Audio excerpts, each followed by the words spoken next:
तो ये रामायण पर, ये गीता पर, ये दशरथ जी पर, ये राम जी पर, ये राम मंदिर पर लड़ते रहेंगे, जनता को बेवकूफ बनाते रहेंगे, भाड़े के पैसे देकर लोगों को रैलियों में भेज भेज कर जय श्री राम के नारे लगवाकर गलत तरीके से बच्चों की इमेज को खराब करते हैं। पहले योगी जी जाएंगे, फिर आज अमित शाह जी चले गए, अब नरेंद्र मोदी जी चले जाएंगे आखिरी में। तो ये राजनीति करते हैं ये लोग, वोट लेने के लिए। दिल्ली में चुनाव है इसलिए महाकुंभ जा रहे हैं। उस महाकुंभ में आप देखिए कई साधु ऐसे हैं जो पाखंडी है, लेकिन वो महाकुंभ जा रहे हैं। क्या व्यवस्था है? बात रही संगम में डुबकी लगाने की, तो महाकुंभ एक पावन मेला लगा हुआ है, उसमें सब लोग जाके साधु संत डुबकी लगा रहे हैं। नेताओं का भी मन है, अगर आपको मन की शुद्धि करनी है आप जाइए डुबकी लगाइए। देखिए योगी जी ने पहले क्या किया, गए पूरी कैबिनेट की मीटिंग बिठाई वहां पर। तो अगर आप धर्म को इतना मानते हैं तो कैबिनेट की मीटिंग क्यों बिठाई? और चलिए आपने बिठा लिया, आपने डुबकी लगा ली, डुबकी लगाकर सीधा आप दिल्ली आ गए अगले दिन और दिल्ली में चुनाव प्रचार किया। तो आप जनता को गुमराह करना चाहते हैं? जनता को क्या आप बेवकूफ समझते हैं कि आप वहां पर डुबकी लगाकर दिल्ली में आ जाइएगा और धर्म के नाम पर जनता आपको वोट कर देगी?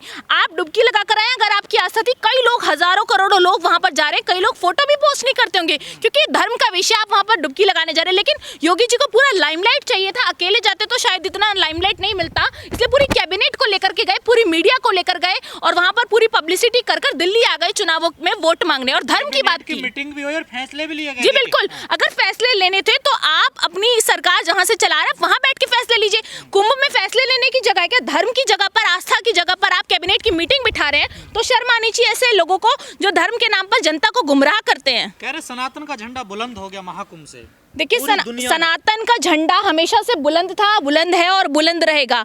ये वो लोग हैं जो ये कहते हैं कि हिंदू खतरे में, हिंदू खतरे में, हिंदू खतरे में, बटोगे तो कटोगे, बटोगे तो कटोगे, बटोगे तो कटोगे। अब इनसे पूछिए कि अगर हिंदू खतरे में तो प्राइम मिनिस्टर हिंदू क्यों है, राष्ट्रपति हिंदू क्यों है? ये बताना चाहते हैं आपको कि हिंदू खतरे में है, तब तक खतरे में है जब तक भारतीय जनता पार्टी को वोट मिल रहे हैं, तब तक हिंदू खतरे में ही रहेगा। आपने कभी देखा कांग्रेस की जब केंद्र में सरकार थी तब धर्म के नाम पर राजनीति होती थी, तब मुद्दों पर बात होती थी, तब ये मीडिया खुलकर सवाल पूछ सकता था। लेकिन आज की डेट में इन्होंने धर्म के मुद्दे इतने ज्यादा इंपॉर्टेंट कर दिए कि हर वक्त ये सिर्फ धर्म की बात करते रहते हैं। केजरीवाल जी भी उसी नक्शे कदम पर चल रहे हैं क्योंकि उन्हें पता है काम दिल्ली में नहीं किए, तो उन्होंने भी रामायण का जिक्र करना शुरू कर दिया। तो ये रामायण पर, ये गीता पर, ये दशरथ जी पर, ये राम जी पर, ये राम मंदिर पर लड़ते रहेंगे, जनता को बेवकूफ बनाते रहेंगे, भाड़े के पैसे देकर लोगों को रैलियों में भेज भेज कर जय श्री राम के नारे लगवाकर गलत तरीके से बच्चों की इमेज को खराब करते हैं। मुझे लगता है कि जय श्री राम एक ऐसा शब्द है जो आस्था का प्रतीक है, जो मन में लिया जाता है, जो मंदिर में लिया जाता है, जो कहीं भी आप अपने आप ले सकते हैं। लेकिन पब्लिकली किसी मुसलमान को देखकर जय श्री राम चिल्लाना मुझे लगता है सरासर गलत है। ये सिर्फ तभी पॉसिबल है जब इस देश की जो सत्ता पे कुर्सी पर बैठे हुए लोग टोपी से, कपड़ों से पहचान लेते हैं, जब इस सत्ता की कुर्सी पर बैठे लोग मुसलमान का नाम खुलकर लेते हैं, एक धर्म को टारगेट करते हैं, जब मंगलसूत्र की बात करते हैं, जब मंदिर और मस्जिद की बात करते हैं। तो मुझे लगता है कि धर्म की राजनीति चरम सीमा पर आ गई है। दिल्ली में जो वोटिंग है 5 तारीख को, उसी दिन मोदी जी डुबकी देखिए उसी दिन, इसलिए इसके पीछे की एक ही वजह है कि 5 तारीख को वोटिंग है, नरेंद्र मोदी जी वहां संगम में लगाएंगे डुबकी, वहां सारे TV channels, main stream media उनके आगे माइक लगाकर बैठा होगा, वो कहेंगे भाइयों बहनों संगम में डुबकी लगाने विपक्ष नहीं आया, संगम में डुबकी लगाने राहुल गांधी जी नहीं आए। उनको ये नहीं पता कि जितनी बार भी यहाँ पर महाकुंभ का कुंभ का मेला लगा है, राहुल जी, प्रियंका जी वहां पर आए हैं, लेकिन वो कहेंगे वोट दो, ये लोग धर्म को नहीं मानते, ये लोग मुसलमानों के समर्थन में, ये लोग दलितों के समर्थन में है। मुझे लगता है ये बोलेंगे और इसके नाम पर राजनीति करना चाहते हैं, इसलिए वो 5 तारीख को जरूर जाएंगे, आप देखिएगा। शुभ दिन है उस दिन। शुभ दिन नहीं है उस दिन, शुभ दिन इसलिए क्योंकि दिल्ली में वोटिंग, अगर दिल्ली में वोटिंग नहीं होती तो नरेंद्र मोदी जी कब का जा चुके होते। बहुत समय से महाकुंभ का मेला लगा, इन्होंने अंत में जाने का फैसला इसलिए किया, पहले योगी जी जाएंगे, फिर आज अमित शाह जी चले गए, अब नरेंद्र मोदी जी चले जाएंगे आखिरी में। तो ये राजनीति करते हैं ये लोग, वोट लेने के लिए, दिल्ली में चुनाव है इसलिए महाकुंभ जा रहे हैं। धर्म का काम सरकार बनाने और गिराने का ही बचा है क्या? देखिए धर्म का काम सरकार बनाने गिराने का नहीं है, लेकिन उन्होंने बना लिया है। ये चाहते हैं कि धर्म के नाम पर जनता को बेवकूफ बनाता रहूं और राजनीतिक रोटियां सेकता रहूं। इसलिए महाकुंभ में जो मेला लगा है, उस महाकुंभ में आप देखिए कई साधु ऐसे हैं जो पाखंडी है, लेकिन वो महाकुंभ जा रहे हैं। क्या व्यवस्था है योगी सरकार की? वहां पर योगी जी जब आते हैं तो पूरी प्रोटेक्शन योगी जी को दी जाती है, जनता को काफी तकलीफ का सामना करना पड़ता है। क्या एक सीएम जब कहीं पहुंचता है तो जनता को सुविधाएं देंगे या आप दुविधा में डाल देंगे? तो मुझे लगता है कि वहां पर इनका लैप्स हुआ है।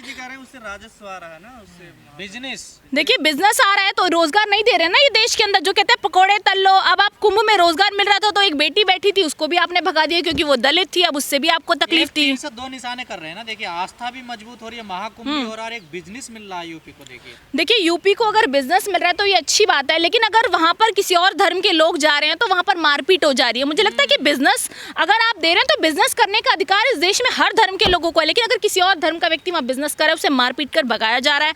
मुझे लगता है कि जो डुबकी लगा रहे हैं लोग, उनमें कई पाखंडी बाबा भी है जिनको बिल्कुल नॉलेज नहीं है, जिसमें IITN बाबा भी शामिल है, तो उनको वहाँ से भगाने का काम करें तो कोई वहाँ पर आस्था की पूजा नहीं कर रहा। देखिए देश भर से साधु संत जो करोड़ों सालों से तपस्या करते हैं वो वहाँ पहुँच रहे हैं, लेकिन उनकी इतनी कड़ी तपस्या के बाद भी, इतनी पवित्र जगह के बाद भी वहाँ पर शॉर्ट सर्किट्स हो जा रहे हैं, वहाँ पर आग लग जा रही है, तो कहीं ना कहीं पूजा में विघ्न है। टेक्नोलॉजी के एक बात और नहीं चलने लगी कि पाप धुलने जाते हैं लोग वहाँ, जो अनजाने ना जाने में पाप हो गए।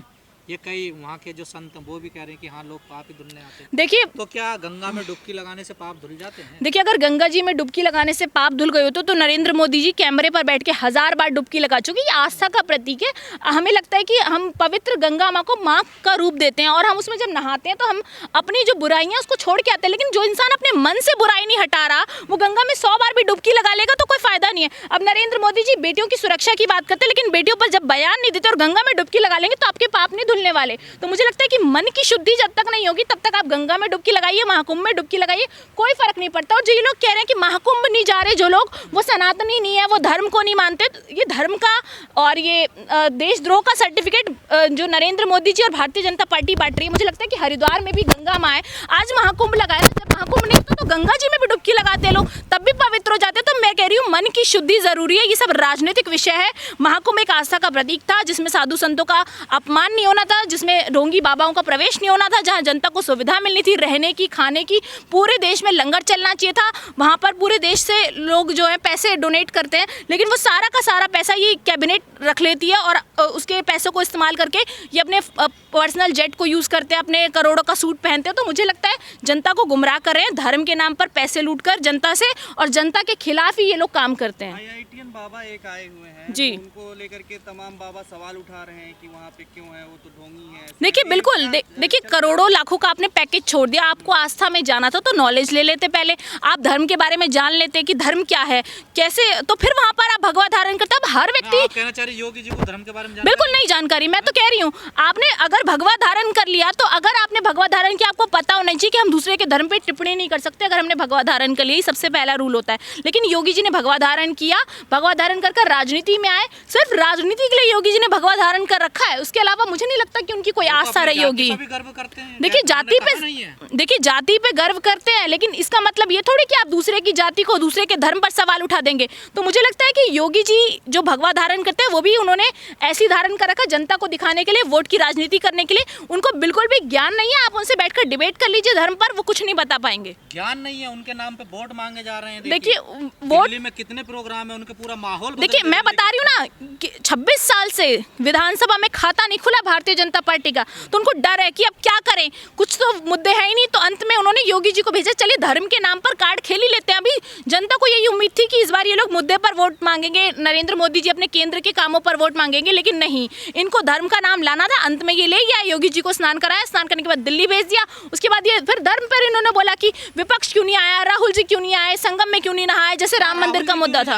देखिए राहुल गांधी जी जाएंगे, आपको पता होना चाहिए कि उनकी तबियत खराब है, वो दिल्ली चुनावों में भी अभी भाग नहीं ले पा रहे हैं, उनकी तबियत काफी ज्यादा खराब है, तो इस वजह से उनके गले में खराश है, वो अभी कुंभ में नहीं नहा सकते। जब नहाना होगा वो जाएंगे और आप देखिएगा सोशल मीडिया पे, कुंभ में नहा के तो सारी बीमारियां दूर हो जाती हैं। देखिए कुंभ में नहा के सारी बीमारियां दूर हो जाती है, लेकिन उन्हें सर्दी जुकाम है, डॉक्टर ने अभी उन्हें पानी से दूर रहने को कहा है, तो वो नहीं जा रहे हैं। उन्हें जब जाना होगा जाएंगे। आप पिछले इतिहास को उठाकर देख लीजिए, जितनी बार भी कुंभ के मेले लगे प्रियंका जी राहुल जी साथ में पहुंचे, दोनों भाई बहन ने स्नान किया और आगे भी करेंगे। ये बीजेपी वाले ना पहले खुद चले जाते हैं, फिर डिसाइड कर लेते हैं इतनी तारीख को विपक्ष को आ जाना चाहिए था, इतनी तारीख को इस नेता को आ जाना चाहिए था। तो ये ड्रामा है इनका।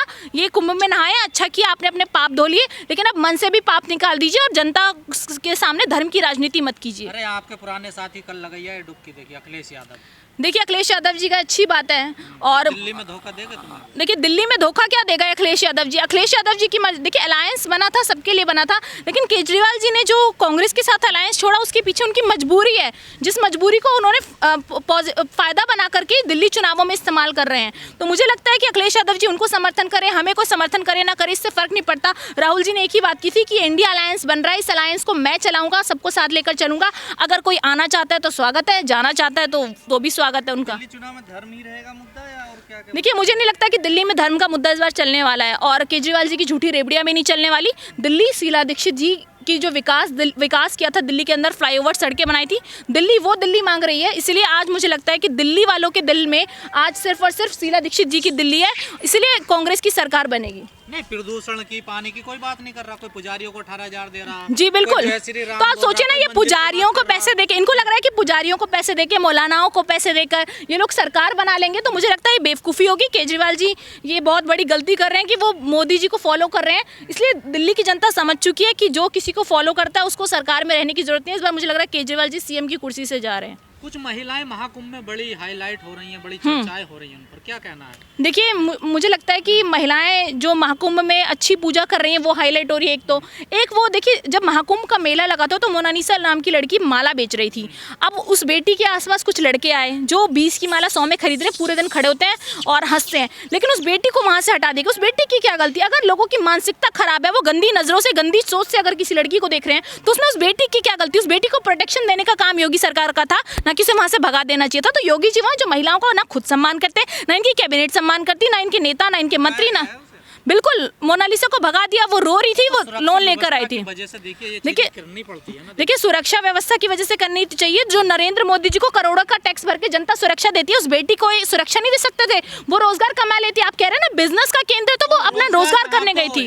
वो हो गई है ना, देखिए, एक चर्चित चेहरा हो गई है, सेलिब्रिटी हो गई। देखिए, सेलिब्रिटी कहाँ से हो गई? उन्होंने मूवी कर ली। आ रहे हैं, तो इससे तकलीफ क्या है? अगर वो फेमस हो गई, नरेंद्र मोदी जी चाहते हैं सिर्फ वही कैमरा जीवी लगे, कोई फेमस ना हो, तो मुझे लगता है अगर फेमस हो गई तो इससे तकलीफ नहीं होनी चाहिए। उस बेटी को समर्थन देना चाहिए, उस बेटी को प्रोटेक्शन देनी चाहिए, ताकि वो माला बेच सके, ताकि रोजगार कमा सके। देखिए, मुझे लगता है कि नरेंद्र मोदी जी जो पहले की धर्म की राजनीति करते थे, अब वो राजनीति में धर्म को लेकर के आ गए हैं।